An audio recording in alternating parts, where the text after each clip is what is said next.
know as much as we ought to know about what we believe as Christians. I'm not talking about what we believe as Baptists. I'm talking about what we believe as Christians. All of us confess hope in Jesus Christ, or faith in Jesus Christ. And because we accept Jesus Christ as our personal Savior, we believe in God, we are all Christians. Historically, we are Protestants. And it sets us apart from Judaism. It sets us apart from Islam. It sets us apart from the occults of the world. What we believe is unique. It is unique in that we believe that there is a God. And that in that Godhead there are three persons: the Father, the Son, and the Holy Spirit. Yes. We believe that God has introduced himself in the Bible. Historically, we call it the inspiration of Scriptures, the Word of God, the Bible, the breath of God, the inspired Word. 66 books God used to introduce himself to us. And we ought to be very knowledgeable about God because he has provided enough information. So much information that we should be so educated about who God is. Now, you don't think that's really an issue because we live in a world where there are churches and there are movements, both religious and spiritual, and it looks like everybody is praising and serving God. But you do know there is a such thing as false religion. There are such things as spirits that are not of God. That's why he says you need to try the Spirit by the Spirit. If you want to know whether something is authentic, it is of God, you need to measure it by the Word of God. Because not every religious movement, not every spiritual movement is of God. The devil is good at counterfeiting. He's good at taking the real thing and dumbing it down to make it look as close to the real thing as possible. You do know it is through counterfeiting and deception that the devil is trying to lead us from God. And so he'll set up something that's false and fake, but it'll look as close to the real thing as possible. Boy, it looks like the world is on fire for Jesus Christ. As many church doors are open and many prophets, pastors, apostles, and archbishops, and all of these things would give the impression that God is moving. But I love to argue this point. There is a way that seems right to man. But if you closely examine that way is not of God. But that way leads down to destruction. If you were to investigate and really study who God is, you would understand just how much trouble we're in today's world. I would argue, and my proposition is, we really don't know who God is. Our impression of God is not from the Word of God, but it is from the lips of deceitful men. Who are heretics, false prophets, and who proclaim to have a revelation, a rhema word from God, and they speak as if though they are gods themselves. And I don't want to argue this point too hard this morning, but let me tell you, they use the gospel and they use Jesus Christ as a commodity for ill-gotten gain. And they present to you that God is this cosmic butler that's waiting to give you what you want. And God can be bossed around. God can be ordered around. God can be made to do whatever you speak. Because God can be put in a corner. If you decide to order God around and hold God to his word, God has to do exactly what you want him to do. I can tell you that ain't the God of the Bible. All right. The God of the Bible is a little different than the God we hear preached about today. I mean, listen, I'm telling you, the God of the Bible is different than the God we hear about. If you really want to know a person, listen to what they say about themselves. Some folk lie about themselves, but God is not a man that he should lie. But God has spent a lot of time telling us about himself. I want to introduce you to the God of the Bible, not the God of the prosperity gospel, not the God of black folk, not the God of America, not even the God of the Jews. But I want to introduce you to the God of the universe. All right. All right. He is over all, created all. And that John 3:16 passage says he loves all. Well, if you just read what I've read this week in the study of this particular subject about God, you'd be blown away and fascinated. Let me tell you the danger of what you could do unintentionally. You could make God too small. You could make God to think like you think. You can put God in a box. And you could try to make God be something that he's not. I mean, don't make God too small. And don't try to make God be an image. If you make him that means you can control him.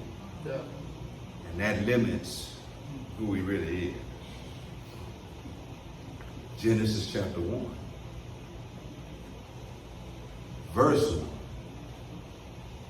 is the most profound sentence in all of human history.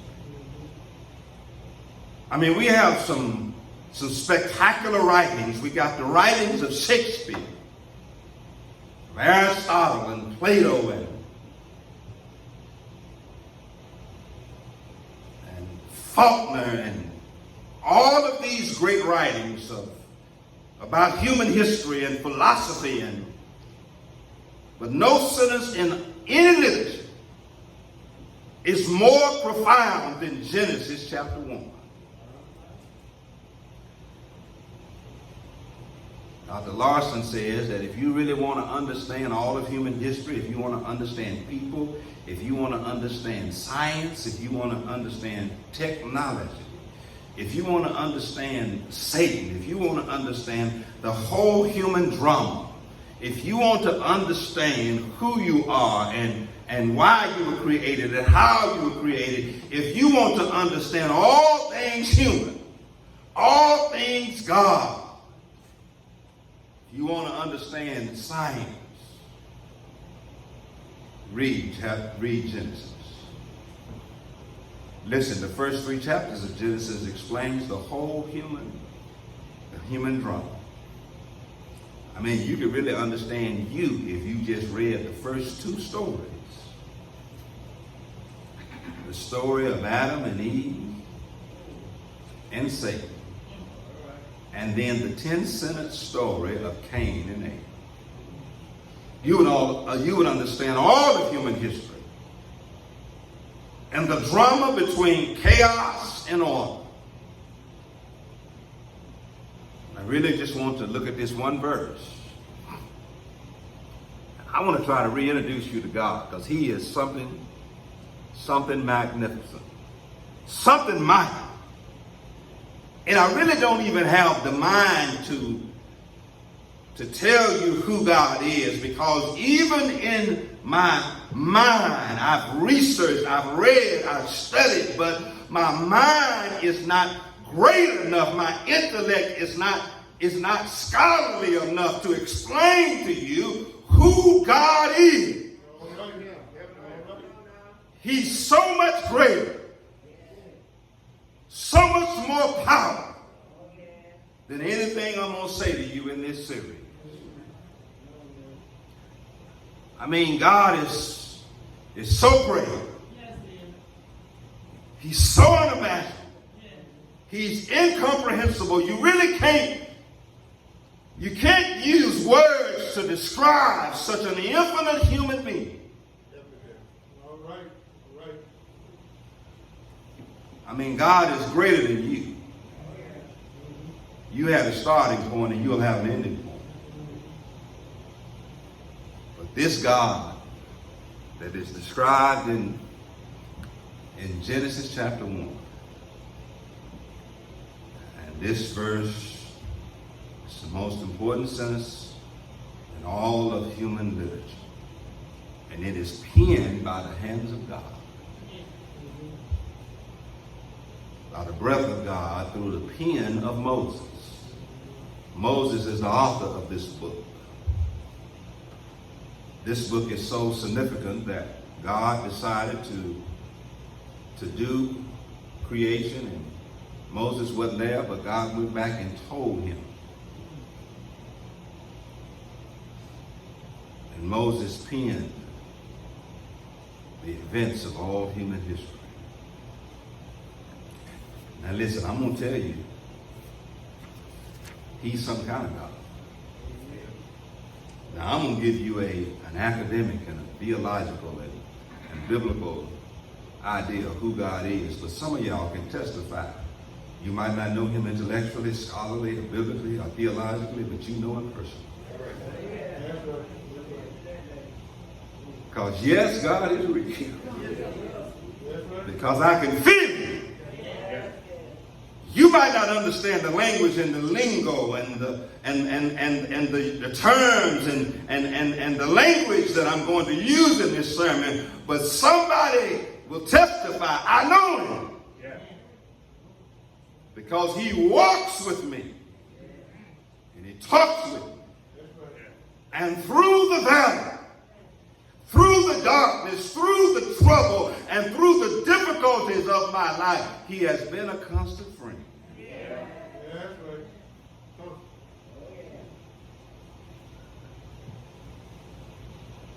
I tell you, he's some kind of God. But I sure know him personally. Man, we so sophisticated and fancy. The old folk used to just say, he walks with me. And he talks with me. And he tells me that I am his. That's some good stuff right there. If I don't hear nothing else about it, that's enough to sustain me, that he walks with me. And in my hours of distress and trouble, he'll talk to me. And I love that part. He'll tell me that I am. You might not own me, but he'll own me.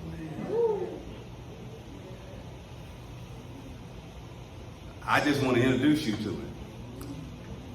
Genesis chapter 1, in the beginning, God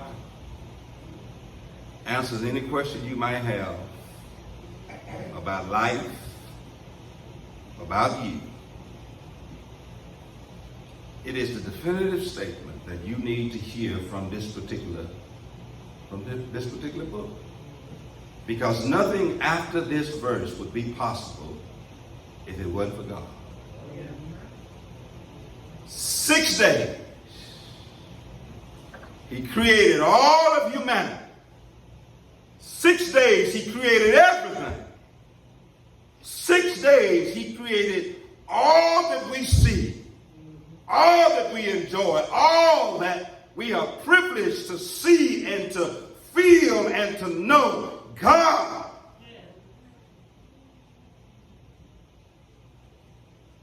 I mean, I really want to talk about this because you really don't understand that man created nothing. He might have discovered, he might have invented, but whatever he discovered and invented, it was already here. God created. And is the only person that can create. Man can discover and invent. But whatever he discovered and invented, it was already here by the hands of God. Amen. Now I'm going to give you this before I go into this lesson because I'm not going to be long. Moses wrote the book of Genesis, but you really don't understand how it affected Moses until you read Psalms 90. I just encourage you to look at that. Because as Moses got older and had been used by God and he had reflected on what he had written, he wrote Psalms 90. And boy, he kind of looked at God, looked at creation. And he had to assess and he had to give God credit. And really what he says, before the mountains, you were there. Before the seas, the grass, and trees, you were there. I mean, that's something. Moses had time to reflect, and he came up with this Psalms of Praise, as you sing it to this day. That it was God that was behind all of this. Let me give you some things about God before I go to my seat, because now listen, you need to know this about the God we serve. God is greater than what we could say. He's greater than what we could imagine. And there is nothing in the material world that you can compare God to.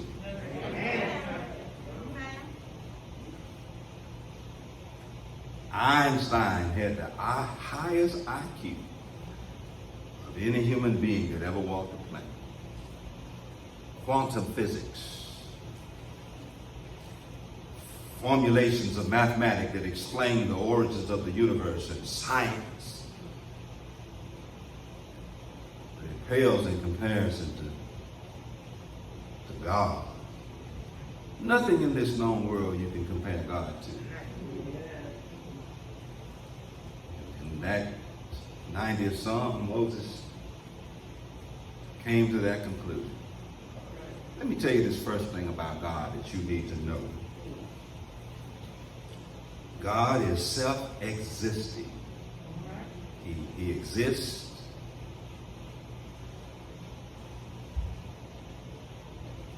And God wasn't created. God didn't come from somewhere. God is self-existing. That's profound, because before God there was nothing but God.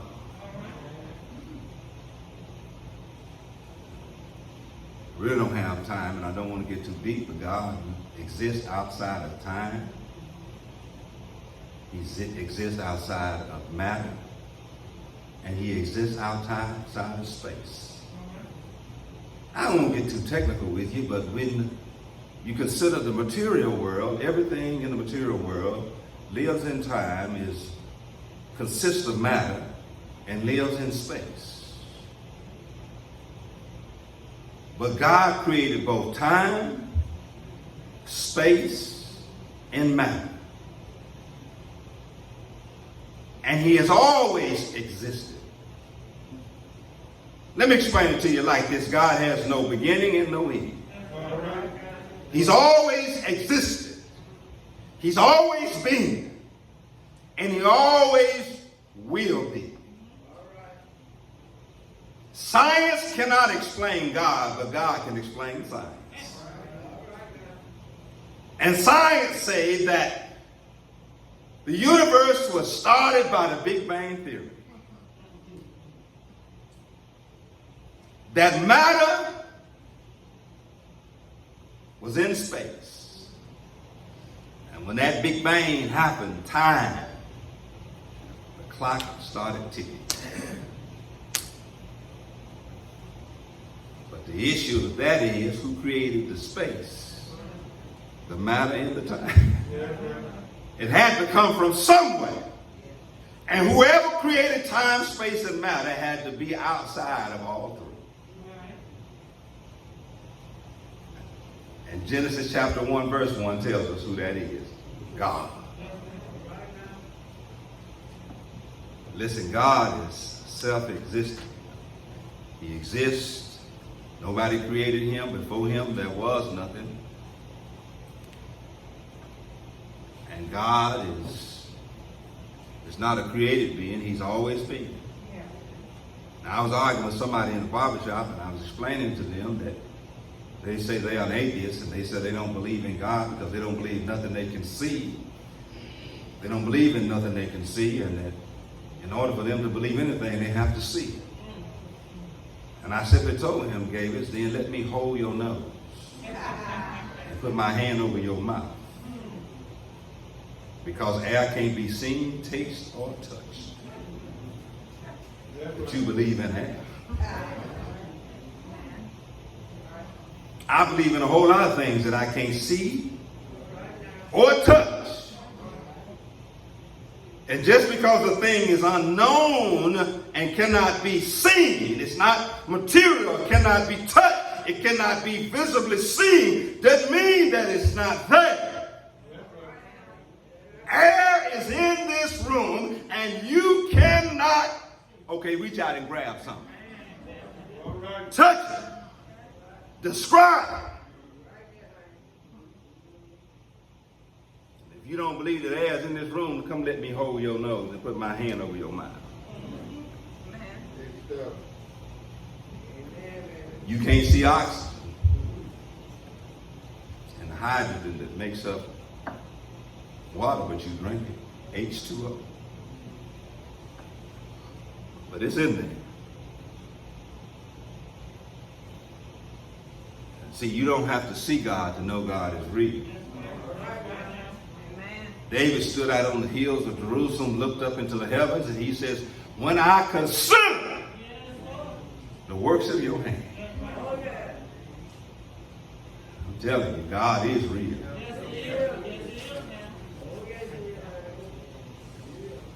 He's self-existent. Before God, there was nothing. And before there was nothing, there was God. He's always existed. He's always been God.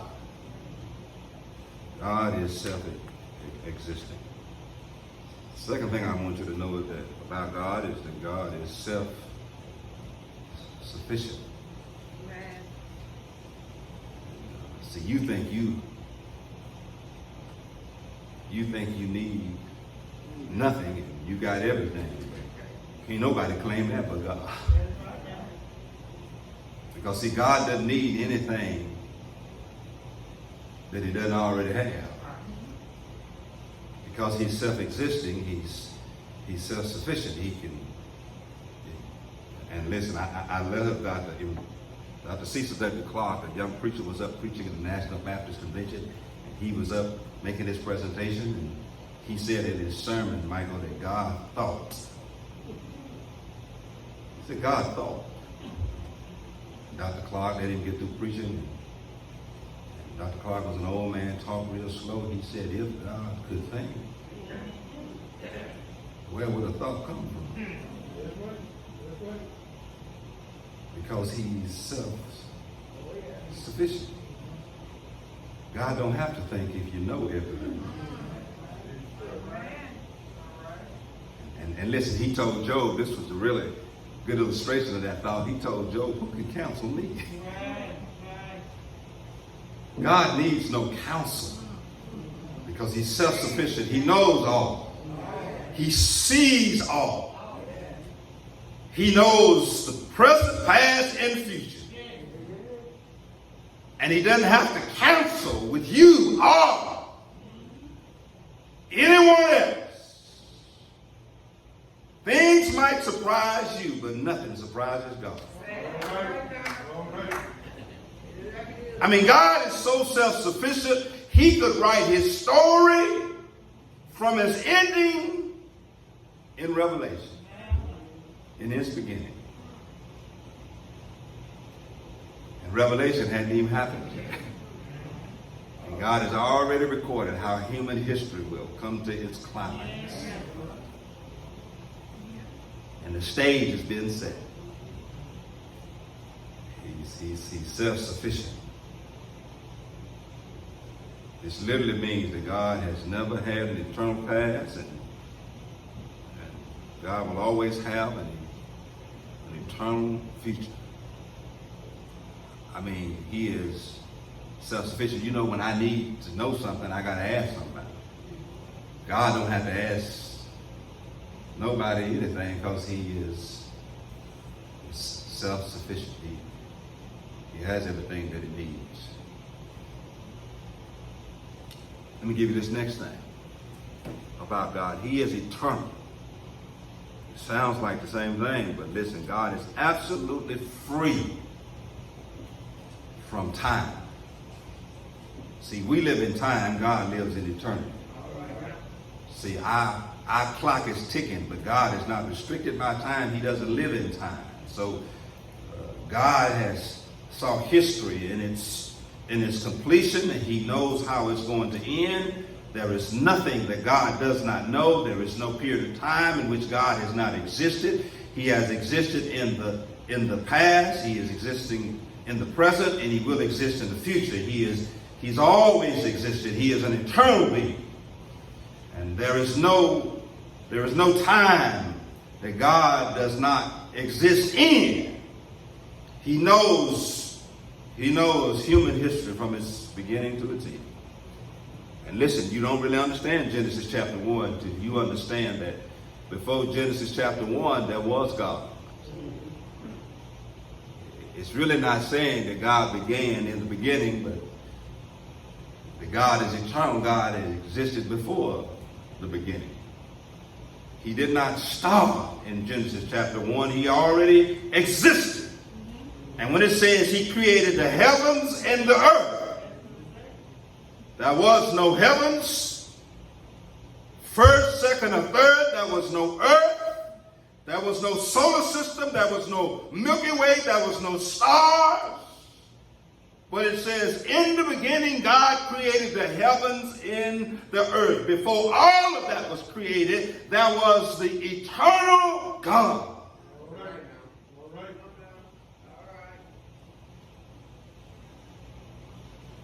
God is eternal. I want to give you this one, and I'm moving fast. God is infinite. And boy, y'all gonna get this one. God is infinite. God is not restricted by time, space, or matter. In other words, what restricts us, some things we can't do because we are restricted by time. We can only do certain things, and we are limited by matter. And there's just some things we can't do because we don't have the limited capacity to expand our presence everywhere. But God ain't restricted by any of that.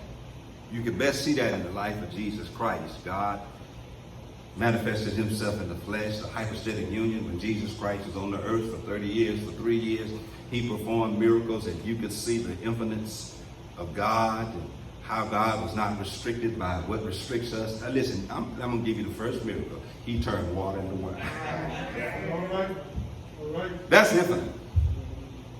That you start with water.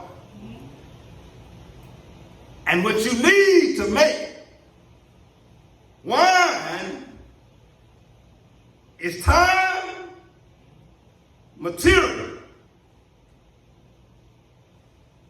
And then neither one of these, lack of, restrict him from turning water into wine.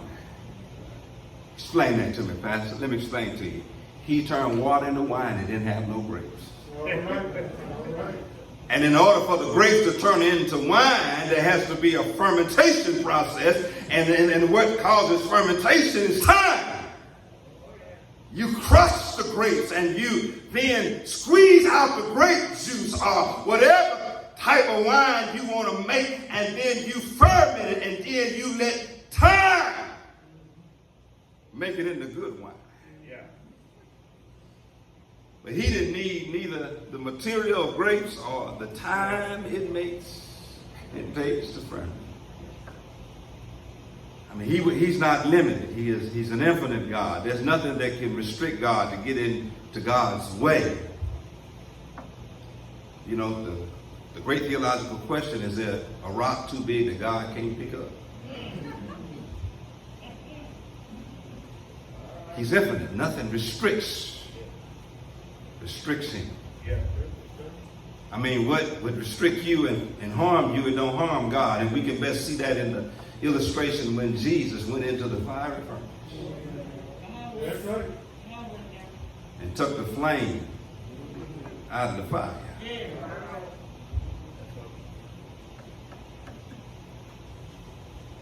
He is an infinite being. Ain't nothing that restricts.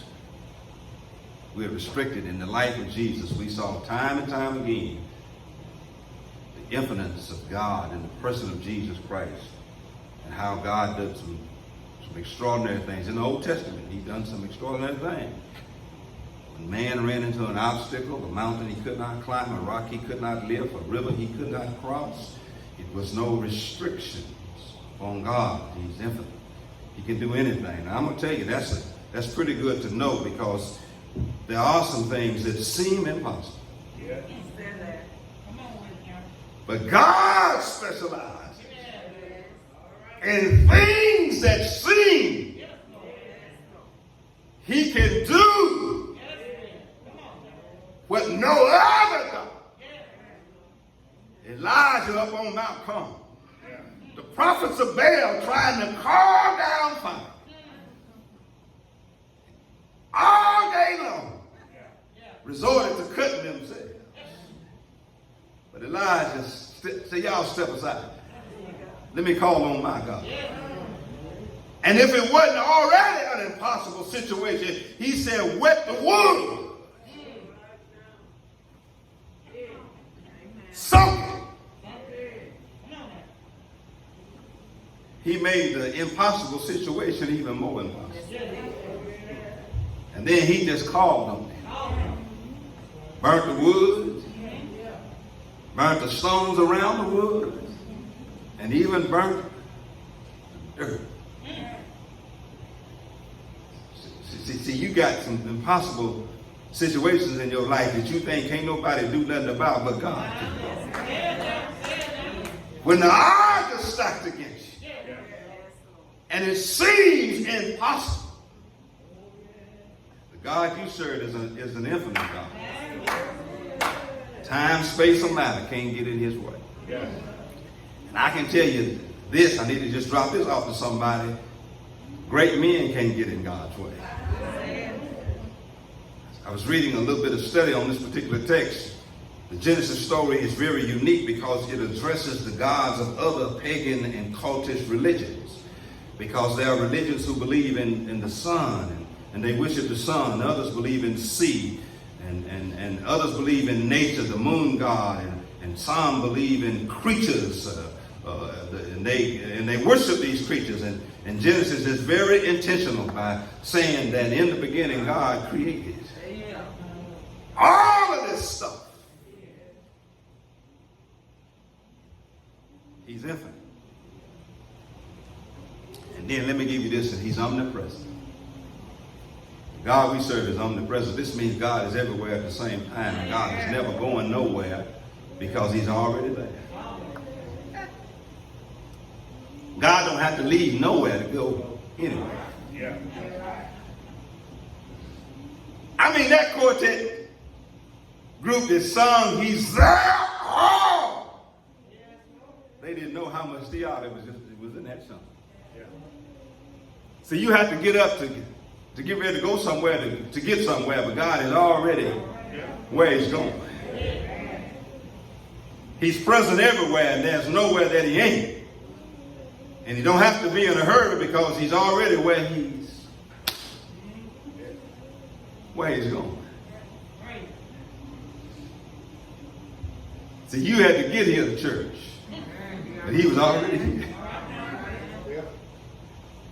You got to go back home. In order to get there, you have to start traveling through time. That's pretty good news, man. That he's omnipresent. He's everywhere at the same time. And there's nowhere that he's not. And he don't have to go nowhere to get nowhere. Because where he's going, he's already there.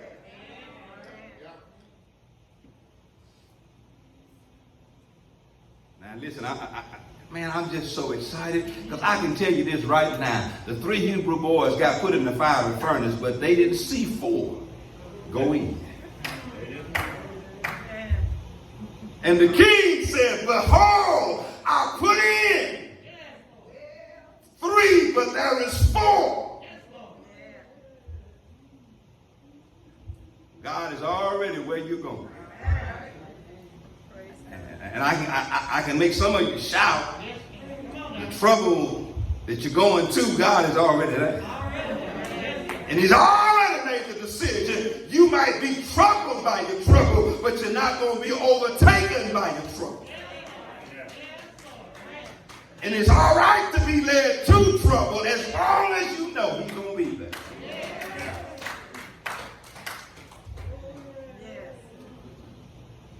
He's omnipresent. I can really get technical to you, technical with you, to tell you that if you're going to get sick and in your hour of sickness, day of sickness, he's already there. That's right. Technically and certainly preparing you, as Daryl Cody said, for what has not yet happened in your life. I told you he's eternal. He cannot be restricted by time, space, or matter. He is present both in the past, the present, and the future. And so God can be ahead of you. He's already there. He's just preparing you for what has not yet happened. God could be sending you where he already is. Some of y'all know what I'm talking about. Because you done had some troubles and you thought God was lagging behind.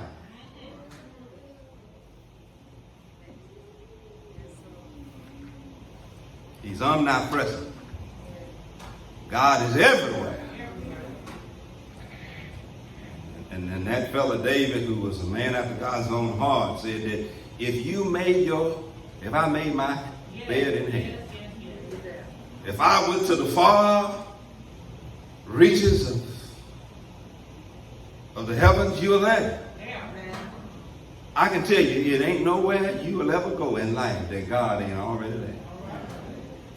He's been with you in your present. He's with you in your future. And he sure no brought you through.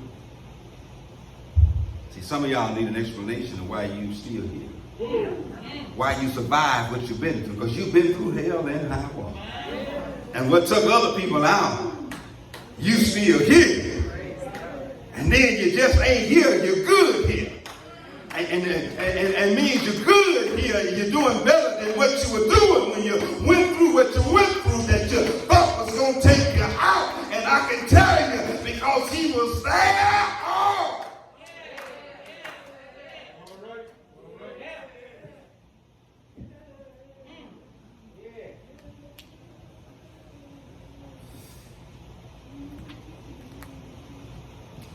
All right. I'm trying not to shout.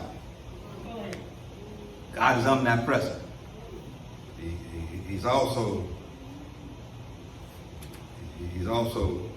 omnipotent. And that means he's all powerful. Not only is he present everywhere at the same time, and he ain't got to go nowhere to get nowhere because he's already where he's going. But he's all knowing. Now this is a scary thought, because it ain't nothing you can think and do, and no place you could be going that God don't already know. Yes. Thank you, Lord. That you're thinking it. Man, I tell you, this is some pretty good news, because see, that lets me know that he is he's all powerful. He's powerful. God is powerful, man. He's powerful. He's powerful now. He can do some powerful. He's omnipotent. Yeah. Nobody can oppose the omnipotence of God. And, I mean, if you really read the Exodus account when Pharaoh was holding the children of Israel in Egypt and making them slaves, and they were suffering by reason of their taskmasters, and they were just going through all kinds of trouble. And then God showed up. And the most powerful man on the planet, with the most powerful military, with weapons of war that had never been seen in human history, and who had taken the courage and courageousness out of 3 million people. And just to show you how powerful God is and was, Sister Matthew, he went down to Egypt and faced the most powerful man with the most powerful army, with the most powerful military weapons, and he didn't even send an army. But he sent one man. Yeah. And the only weapon he had was, I am. That I am. Yeah. All right. That's pretty powerful. Yeah. All he sent Moses with is to tell him that I am that I am. All right. No army, no weapons. One man against the most powerful man with the most powerful military, with the most powerful military weapons, and all he sent was one man with one weapon. Who shall I tell him sent? Moses was really saying, what am I taking with me? And God said, tell him I have sent you. Man, you got to know when to shout. That's how powerful he is. And with one man, but the only weapon he had is I am that I am.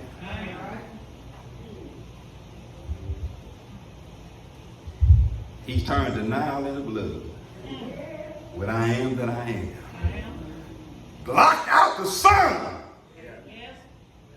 with I am that I am. Sent a plague of fleas and frogs and boils and changed the human health condition of everybody with I am that I am. Broke the back of Pharaoh and his army and his people and freed the children of Israel. And they started moving out of Egypt, and I am the only weapon that he had. No army, no military, just Moses and his weapon, I am. And then I got to move on, because I got to close this sermon out, and then he got down to the Red Sea. Didn't have a boat, ship. Didn't have a bridge or a dam or a tunnel. Positioned between two mountains. And the Red Sea in front of them and Pharaoh's army behind. Didn't have time to construct, to engineer any way to get them from one side of the Red Sea to the other. Yeah. And the people started complaining. And Moses says, be still. You know, I still got the I am with me. And part of the Red Sea, that's some powerful stuff. I mean, he's powerful, and that ought to encourage you. Because you run into some situations, and you can't fight with the weapons of war. You can't fight, but you sometimes just use the I am. And Yolanda Adams was pretty accurate when she said, this battle is not yours. It is. It's the I am's battle. And see, that's why you're frustrated, upset, mad, and can't seem to progress, because you're trying to fight, but you need to let the I am fight for you. Let the I am get in that situation. Because it's not by power nor by might, but it's by the word of that I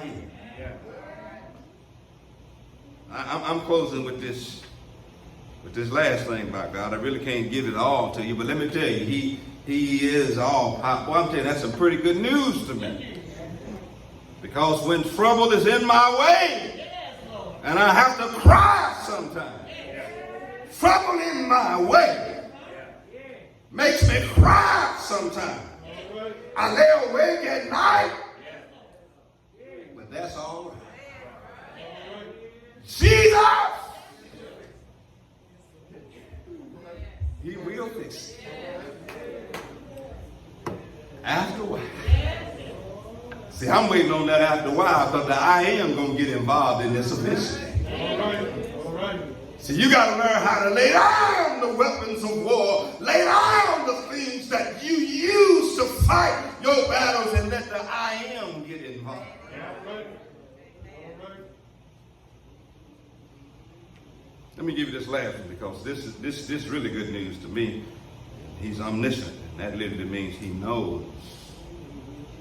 He knows all. Now, this ought to be good to us wretched folk who don't think that we're not worthy. We know we ain't worthy. See, you too good to really enjoy this attribute of God, that He's all knowing. But I bring it home to you. He knew what you was and who you was before He ever saved you. That's right. He knew what a mess you was before He made you into a missionary. He knew what you would do before He ever called you to salvation. He knew every thought you would think, every mistake you would make, every sin you could commit, every iniquity and transgression in your heart. He already knew. That's right. See, your failures and mistakes are a surprise to you and other folk, but not God.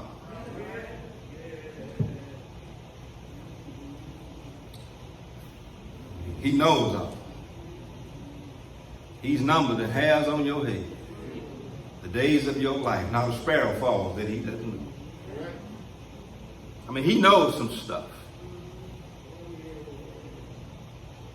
See, I don't mind trusting somebody who knows everything about me. I mean, He knows some stuff. And I got to close with this one. He sees all things, He knows all things, and He knows every human being by your name. See, I can't know everybody in here. I know a few of y'all, because you let me get to know you. I wish I could know some of y'all's thoughts. But God knows them. He knows them so that he has character. He's cataloged them as good and evil. And one day you're going to have to stand in judgment. And those thoughts that he's cataloged good and evil, you're going to have to stand in judgment. Because he knows your thoughts even before you think. He knows your words before you speak them. He knows your deeds before you do them. He knows your sorrows before you ever experience them. And I need to stop right here because, see, some of you think that this tragedy, this malevolence, this evil, this sickness, this trouble that you just ran into was unknown to God. But he knows your sorrows before you ever experience them. It wasn't a surprise to God that what came was coming. He already knew it was coming.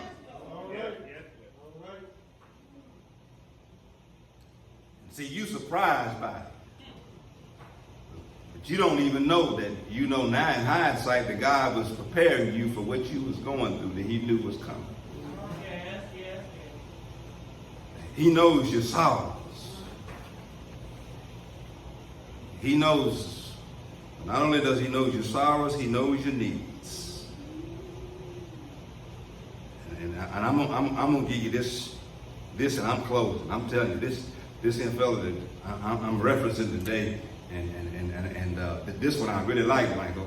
Not only does he know your sorrows and your needs, but he knows your foolishness. All right. All right. That's right. I mean, you can see that in the life of Peter. He knew Peter's foolishness before Peter ever perpetrated and manifested his foolishness. Matter of fact, he told Peter, before the rooster crows, 3 times you go, that's foolishness. That was already known by.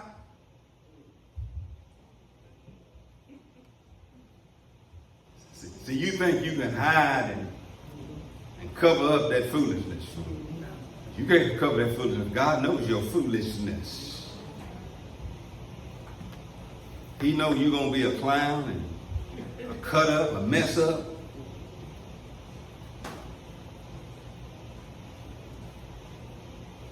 Listen, I'm dealing, it ain't but 2 more miracles in the life of Jesus. And I'm preaching it at Siloam. One is the cursing of the fig tree, the 34th miracle.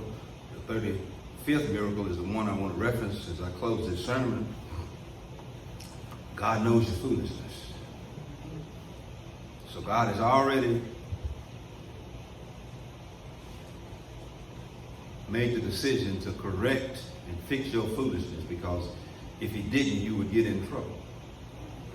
And you wouldn't be able to be used by him otherwise. See, some of y'all finna shout because you know God has fixed some of your foolishness.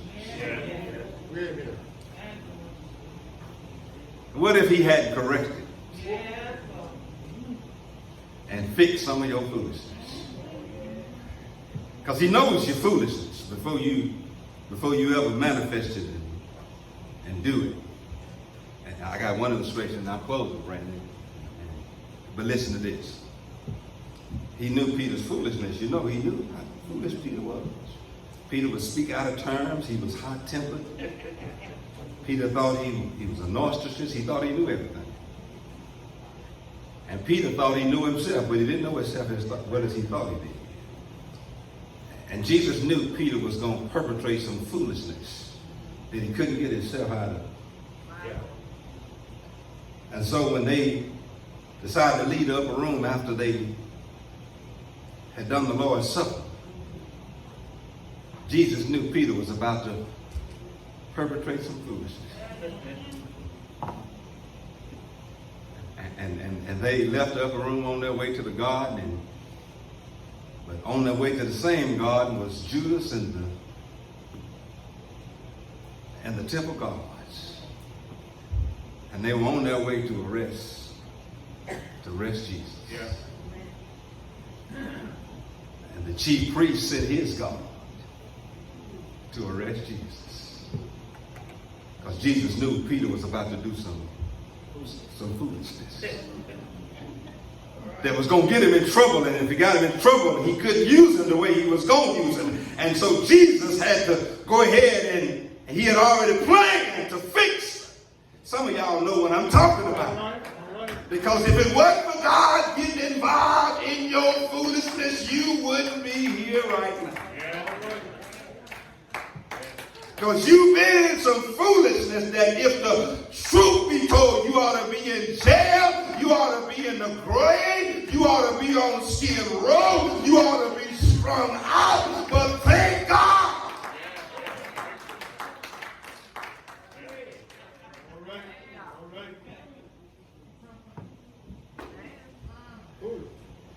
He knows your foolishness. So Judas and the temple guard showed up about the same time Jesus and his disciples showed up. And Judas came up and kissed him. Jesus knew about that foolishness. Because he told Judas, you are a devil from the beginning. He know the devil's in the bunch. He knew that Judas was going to perpetrate that foolishness. When that temple guard got ready to lay his hands on Jesus, Peter pulled out his sword. He wasn't aiming for his ear, he was aiming for his throat. It just so happened he cut the ear of the high priest's servant off. And that ear fell to the ground. And Jesus knew Peter had gotten in trouble.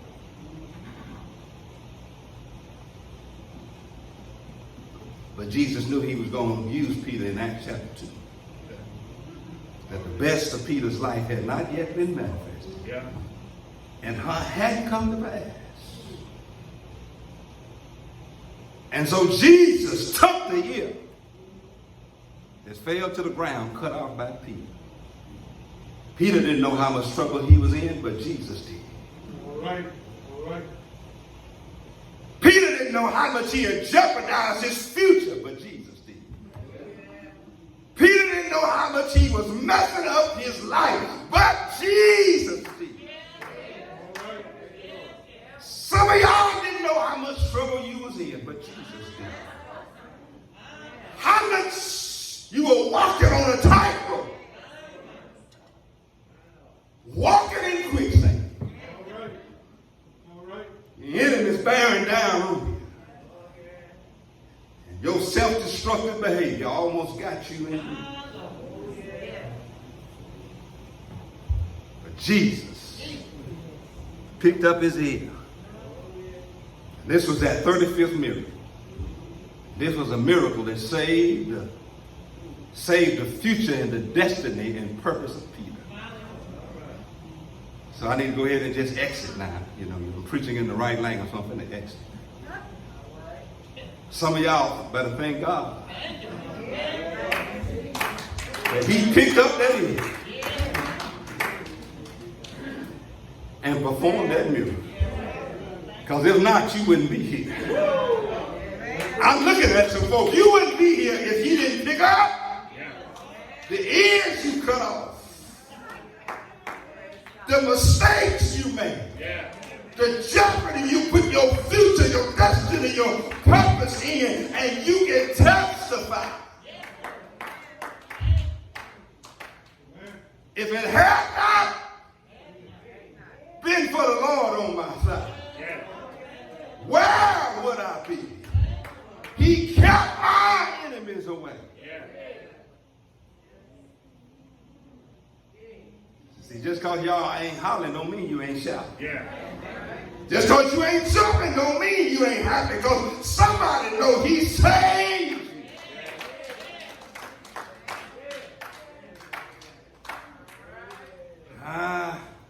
From your own foolishness. Put that boy's ear back on, and Peter was spared. Because if it wasn't for Jesus, it'd have been 2 crucifixions that day. from among his group, because Peter would have been arrested and probably crucified. But Jesus saved him because he wasn't through. Well, you say to me, Pastor, how do you know that the Lord is not through using me? How do you know the Lord ain't finished with me? How do you know the Lord has purpose and destiny for me? I ain't got but one answer. You still here. Through the flood, through the storm, you still here. Every head bowed and every eye closed.